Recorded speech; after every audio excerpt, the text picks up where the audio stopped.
একটা সন্তান যখন প্রাপ্তবয়স্ক হয়, সে যখন উপার্জন করে, তার সকল টাকা আর পয়সা এনে মায়ের কাছে দিতে হবে, বাবার কাছে দিতে হবে, তারা যা খুশি করবে না। শরীয়ত এটা বলে না।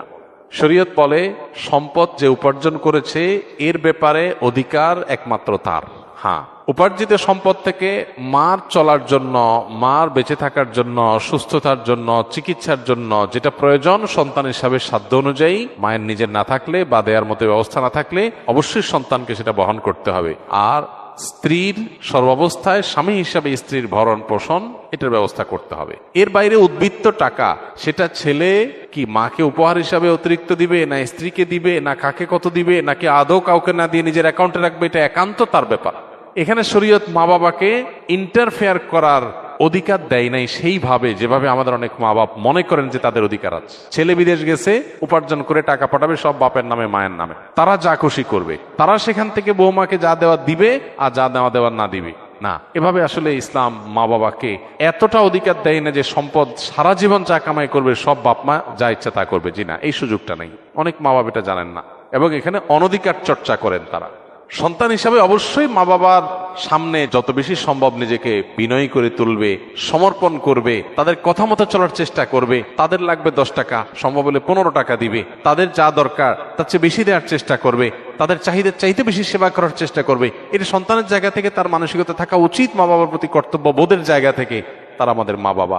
আল্লাহর পরে তাদের সদাচরণ করার গুরুত্ব সবচেয়ে বেশি আল্লাহর ইবাদতের পরে, অতএব সেটা খেয়াল রাখবে। কিন্তু মা বাবা এর মানে এই না যে সব কিছু মা বাপ নিয়ন্ত্রণ করবে। জি না, এখান থেকেই সংসারে অশান্তিটা শুরু। মা বাপ জানে না তাদের অধিকারের রূপরেখা কি এবং কতটুকু সীমানা আছে।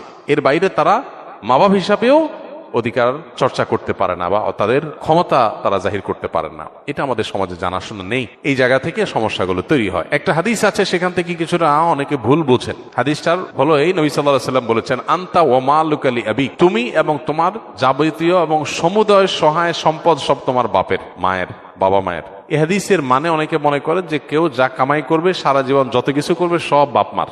জি না, এই হাদিসের ব্যাখ্যা হলো তুমি তোমার উপার্জিত সম্পদ এখানে তোমার বাপ মার, অর্থাৎ তাদের খরচ খরচার জন্য যতটুকু দরকার ততটুকু তোমার এখান থেকে নেওয়ার অধিকার তাদের আছে। এখানে সমুদয় সম্পদ বোঝানো হয় নাই। যদি সমুদয় সম্পদ বোঝানো হতো তাহলে জাকাত তো বাপ মার উপরে বর্তাইতো, ছেলের উপরে বর্তাইতো না। কারণ সম্পদ যদি একজনের হয় জাকাত তো আরেকজনের উপরে বর্তাবে না। এরকম আরো বহু প্রশ্ন তৈরি হবে।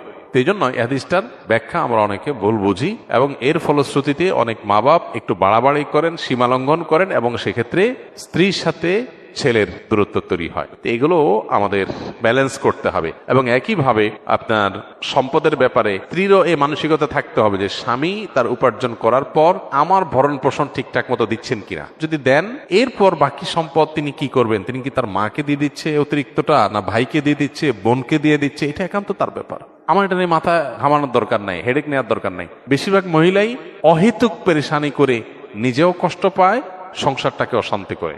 আমার পরিচিত এরকম আত্মীয় স্বজনের ভিতরে এরকম মেয়েদের কথা জানি যে স্বামী লক্ষ লক্ষ টাকা ধরা খাচ্ছে, কোথাও কাউকে দিয়ে দিচ্ছে, কোনো ভাবনা নেই। আমার তো এটা দেখার দরকার নাই। আমার দেখা দরকার হলো যে আমার ছেলে মেয়ে এবং আমার ভরণ পোষণের ব্যবস্থা সে করছে কিনা। সেটা যদি সে না করে, আমার অধিকার যদি সে খর্ব করে, সেগুলো যদি সে মানুষকে দিয়ে দেয়, তাহলে অবশ্যই আমি সেখানে দাবি তুলব, যথাযথ নিয়মে আমি আর্গুমেন্ট করব। কিন্তু আমি আমারটা যথাযথ পাচ্ছি, আর দরকারটা কি? বেশিরভাগ মহিলারা স্বামীকে চায় কবজার ভিতরে আনতে, কন্ট্রোলের ভিতরে আনতে, যে আমার কথা উঠবা, আমার কথা বসবা, আমার কথা এদিক ঘুরাবা, আবার এদিক গাড় ফিরাবা। এই যে স্বামীকে গোলাম বানাতে চায়, এটা আরেক সমস্যা। তাহলে একদিক থেকে মা বাপের সমস্যা, আরেক দিক থেকে বইয়ের সমস্যা। এই সমস্যাটা কেন হয়? কারণ তার কতটুকু অধিকার আছে এটা সে জানে না। তার যতটুকু অধিকার আছে তিনি তার চাইতে আরো বেশি খাটাইতে চেষ্টা করেন। এটাই হলো একটা ভুলের জায়গা। দাম্পত্য জীবনের সুখ শান্তির জন্য এই জিনিসগুলো অনেক গুরুত্বপূর্ণ। এই জন্য বিয়ের আগে ট্রেনিং হওয়া দরকার। সন্তানকে ছেলে মেয়ে করে বিয়ে করাবেন, সেখানে কি করবেন কি না করবেন, কোথায় অধিকার খাটাতে যাবেন, কোথায় খাটাতে যাবেন না, এগুলোর উপর ট্রেনিং হওয়া দরকার। আমার অনেক দিনের স্বপ্ন ইনশাআল্লাহ এরকম একটা ট্রেনিং ডেভেলপ করার, যে বিবাহ ইচ্ছুক ছেলে মেয়েরা এই ট্রেনিং করবে।